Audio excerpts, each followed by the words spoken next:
نيجي بقى للتجربة الفعلية ونحط الشاشتين قدام بعض. الفيديو بتاع النهاردة يعتبر اكتر فيديو انا احترت فيه بجد، اللي هو جهازين كده ملهمش ملكة، انت تحتار تدي انهي نقطة لاي حد فيهم. يعني كل جهاز فيه ميزة عن التاني وفي نفس الوقت متفقين في حاجات معينة، فمش عارف تدي النقطة دي لمين ولا تديها لمين. وده لانهم تقريبا احسن جهازين في الفئة المتوسطة دلوقتي، البوكو F5 والريلمي 11 برو بلس. احنا طبعا عملنا مراجعة لكل جهاز منهم بالتفصيل، لا تشوفها هتطلع لك في الاي اللي فوق هنا دي، او تقدر تشوفهم من اللينكات اللي تحت الفيديو ده. وعشان كده المراجعة دي هتكون شاملة كل حاجة حرفيا عن الجهازين، عشان تقدر تحسم اختيارك لو انت محتار ما بينهم. بس قبل ما نبدأ بقى عايز اشكركم بجد على الحركة دي، الدعم اللي وصلنا له اننا نوصل لاكتر من 100 مشترك في اقل من اسبوع، دي حاجة على دماغي والله. فايه رأيكم بقى هنوصل 1500 مشترك امتى؟ ومن غير ما نضيع وقت كتير، انا احمد السيد، والنهارده هنعمل مقارنة شاملة ما بين البوكو F5 والريلمي 11 برو بلس.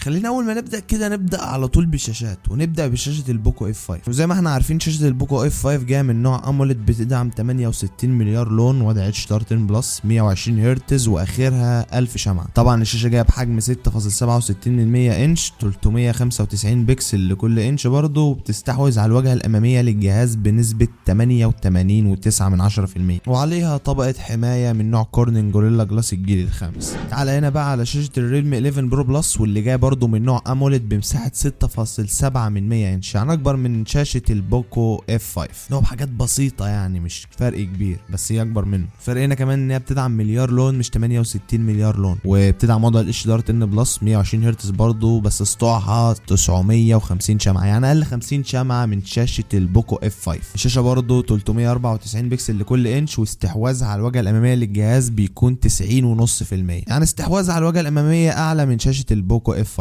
والشركه لحد دلوقتي ما اعلنتش عن اي طبقه حمايه على الشاشه دي، بس تقريبا هي عليها طبقه حمايه تكافئ جوريلا جلاس 3، فهنا انت عندك حمايه اقل عن شاشه البوكو F5، خليك عارف ده كويس. نيجي بقى للتجربه الفعليه ونحط الشاشتين قدام بعض. وهنا نقطه مهمه قوي عايز اكلمكم فيها، الوان شاشه الريلمي 11 برو بلس احسن من الوان شاشه البوكو من حيث تشبع الالوان والشكل والشاربنس بتاع الشاشه، وده غريب على الشاشه لان تقريبا شاشه البوكو 68 مليار لون، فالمفروض هي في الالوان تكون احسن. بس مثلا بص على صوره البغبغان ده كده مثلا، هتلاقي اللون البرتقاني مشبع اكتر، كمان حوالين العين هتلاقي ان التفاصيل بتاعتها اكتر، حتى اللون الفاقع بتاع الشجر باهت في البوكو F5.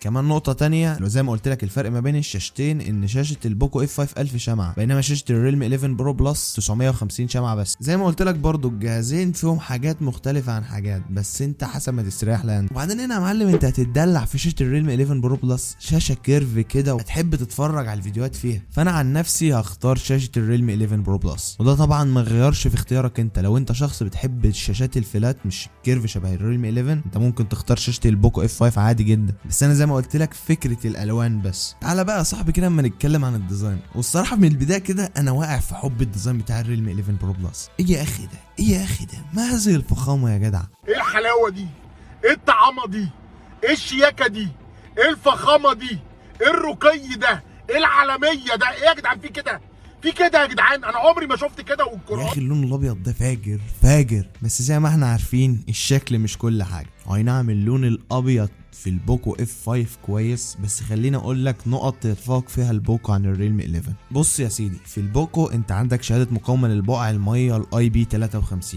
وكمان عندك مكان 3.5 مللي، ومستشعر IR بوستر اللي مش موجود، كل ده مش موجود في الريلمي 11 برو بلس. خامات التصنيع بقى فالاتنين جايين من البلاستيك، بس الريلمي 11 برو بلس النسخه البيضاء والنسخه الخضراء جايين من الجلد او ماده شبيهه للجلد، مش هنقدر نجزم ان هو جلد فعلي، بس كشكل الصراحه انت طبعا هتحس بالفخامه في الريلمي 11 برو بلس. انما انت لو بتحب الحمايه بقى والسماعات 3.5 مللي وكده، فانت اكيد هتختار البوكو F5. فانا شكلي مش هدي نقط في الفيديو ده لحد خالص، انا هقول لك على كل حاجه وانت بنفسك اللي تختار انت عايز ايه بالظبط. كمان البصمه في البوكو F5 موجوده في زرار الباور، انما البصمه بتاعه الريلمي 11 برو بلس موجوده تحت الشاشه، ومفيش اي فرق ما بينهم. البصمه سريعه هنا شبه سريعه في الريلمي 11 برو بلس برضه، بس انا عن نفسي هختار ديزاين الريلمي 11 برو بلس. لا هيفرق معايا طبقه حمايه اللي على الشاشه، ولا هيفرق معايا الاير بوستر، ولا هيفرق معايا تلكنه 3.5 مللي، ولا اي الكلام ده.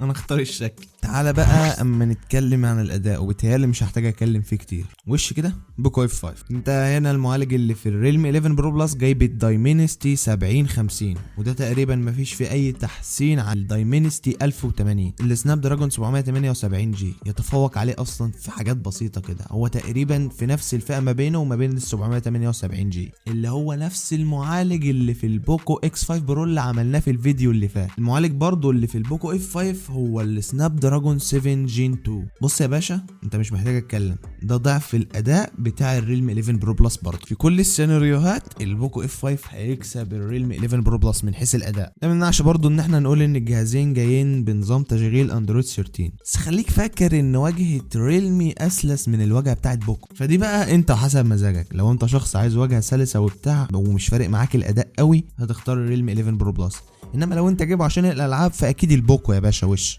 وكمان الفيتشرز الكتير اللي في واجهه ريلمي، ضربات القلب انا اهم حاجه عندي السلاسه. انا جربت واجهات شاومي وما كنتش مبسوط معاها الصراحه. واجهه ريلمي سلسه جدا على الجهاز ده، والمعالج اللي فيها برضو كويس، يعني مش هقول لك ما هتلعبش عليه، بس انت لو عايز اداء والعاب هتختار البوكو اف 5. ايه ده بقى النقطه المميزه بتاعت الجهاز ده؟ الكاميرات يا باشا. سيت اب الكاميرات اللي في البوكو اف 5 عندك 3 كاميرات، الاساسيه منهم دقتها 64 ميجا بكسل بفتحه عدسه اف 1.8، الثانيه 8 ميجا بكسل دي الالترا وايد فتحه عدستها اف 2.2، والثالثه 2 ميجا بكسل فتحه عدسه اف 2.4 ودي المايكرو. البوكو اف 5 بيقدر يصور 4K على 30 فريم. سيت اب الكاميرات بقى اللي في الريلمي 11 برو بلس، عندك هنا الكاميرا الاساسيه 200 ميجا بكسل، فانت هنا بتتكلم في فرق شاسع. لا وايه، فتحه العدسه بتاعتها 1.7، وبرده عندك الكاميرا الثانيه دقتها 8 ميجا بكسل بفتحه عدسه اف 2.2 ودي بتاعه الالترا وايد طبعا، والكاميرا الثالثه 2 ميجا بكسل بفتحه عدسه اف 2.4 ودي بتاعه المايكرو. برضو الريلمي 11 برو بلس بيقدر يصور فيديوهات على جوده 4K 30 فريم. سيبك من الهري ده كله وتعال نحط الكاميرتين قصاد بعض. كل صوره ليها قصه وسيناريو لوحدها. يعني مثلا في الصوره دي هتلاقي ان معالجه البوكو للالوان اللي في الصوره احسن من الريلمي 11. بص مثلا على لون التمثال والاخضر اللي ورا هتلاقيه مشبع اكتر والوانه عاليه يعني. انما بص على الجنب التاني ناحيه الريلمي 11 برو بلس هتلاقي ان هو ظبط الوان السما عن البوكو. يعني شوف تصوير البوكو هتلاقي السما فيه النور بتاعها فاقع قوي. الصوره دي كمان برضو فيها الوان البوكو مشبعه اكتر، بس برضو معالجه الصوره في الريلمي احسن. في حته الالوان دي بتاعت ايديتنج، انما التفاصيل اللي بتطلع في الصوره دي بتاعت جهاز وكاميرا كويسه، فانت لو هتعمل ايديتنج بسيط هتطلع نتائج احسن من كده بكتير. الصوره دي كمان برضو كويسه جدا، مثال على حكايه الجهاز دي. شوف في البوكو اف 5 بص على تفاصيل السحابه هتلاقيها باهته والوان السما ضايعه، انما في الريلمي 11 برو بلس هتلاقي تفاصيل السحابه باينه والسما بتاعتها ليها تدرج الوان واضح، اللون الازرق واللون الابيض. كمان تفاصيل البيت هتلاقي ان النويز داخله في البوكو اف 5 هنا، وكمان الوان الريلمي 11 برو بلس مظبوطه اكتر في الصوره دي. السيناريو ده كمان عندنا البوكو هو اللي تفوق فيه. النويز دخلت جدا في تصوير الريلمي 11 برو بلس، بس الشاربنس بتاعه عالي عن البوكو، والالوان بتاعته كمان مظبوطه تقريبا عن البوكو. يعني الاخضر بتاعها اخضر مش اللي هو الاخضر المصفر شبه تصوير البوكو هنا كده. شويه نويز دخلوا في الاماكن الضلمه، بس برضو التفاصيل بتاعه الصوره اعلى من البوكو اف 5. الصوره دي كمان لها حكايه لوحدها، لان البوكو اف 5 تفاصيله اعلى. هتلاقي ان النويز دخلت في تصوير الريلمي 11 برو بلس. يعني مثلا بص على عمدان البلكونه هنا في البوكو هتلاقيها واضحه عن مكانها في الريلمي 11 برو بلس. فبيتهيألي اوفر اول كده تصوير الريلمي 11 برو بلس احسن من البوكو في معظم السيناريوهات، مش كلها بس اغلبها الريلمي 11 برو بلس يكسب فيها. في حته التصوير طبعا هتروح للريلمي 11 برو بلس. كمان كده حاجه خيبه املي في الريلمي 11 برو بلس ان المثبت البصري في البوكو اعلى منه بكتير. يعني مثلا شوف الفيديو ده كده، تصوير الريلمي 11 برو بلس بيتهز فيه جامد. مش عارف دي حاجه ممكن تتحل بالسوفت وير ابديت اللي هتيجي ولا لا، ممكن تتحل جدا او ممكن لا برضه، بس باذن الله ان شاء الله تتحل. يعني دي برضه نقطه حبيت الفت نظركم ليها. خش بقى كده على تجربه السماعات، وهنا انا مش هتكمل، هقول لك هنا نقطه بسيطه بس، ان في الريلمي 11 برو بلس عندك وضع لما بتوصل لاعلى صوت عندك انك تقدر تعلي الصوت كمان ضعفه. يعني عندك حاجه اسمها 200% فوليوم اب. تمام كده عرفناها، نسمع بقى الصوت هنا والصوت هنا وانتوا اللي هتحكموا.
وكده طبعا واضح نقطه الصوت هتروح لمين. برضو عايز اقول لك ان السماعتين اللي في الجهازين ستيريو، اللي في البوكو اف 5 ستيريو واللي في الريلمي 11 برضو ستيريو. وانا عن نفسي هختار تجربه الصوت من الريلمي 11 برو بلس. نقطه القوه هنا كمان في الجهازين البطاريه بتاعتهم، والبطاريه هنا ساعتها 5000 ملي امبير. في البوكو اف 5 قدره شحنها 67 واط، انما في الريلمي 11 برو بلس 100 واط. نقطه البطاريه هتروح للريلمي بسبب سرعه الشحن. وخلينا برضو اقول لك على وقت الشحن ما بين الجهازين عشان تبقى عارف برضو انت هتختار ايه. البوكو اف 5 بيقدر يشحن من 0 ل 100% في 46 دقيقه، الريلمي 11 برو بلس من 0 ل 100 تقريبا في 25 دقيقه بس. ايه يا اسطى انت شكلك وصلت لنا ولسه ما عملتش لايك؟ طب قدر المجهود اللي انا عامله في الفيديو ده يا اخي، انزل اعمل لايك كده. ها فاضل نقطة أخيرة أكلمك فيها وهي السعر. سعر النسخة ال 256 جيجا مع 12 جيجا رام للبوكو اف 5 هنا في مصر حوالي 16,000 ونص. ويا أخي تخيل سعر نفس النسخة ال 256 جيجا مع 12 جيجا رام للريلمي 11 برو بلس 15,000 جنيه. فأنا كشخص مش فارق معاه أداء الألعاب، والله هختار أكيد الريلمي 11 برو بلس. أصلا حبيت الجهاز ده من أول ما شفته. هيضمن لي حاجات كتير، كاميرات كويسة وواجهة سلسة وكمان شاشة كيرف، يعني لو بتحب تدلع نفسك فهتستريح معاه قوي. إنما لو أنت شخص مش فارق معاه التصوير قوي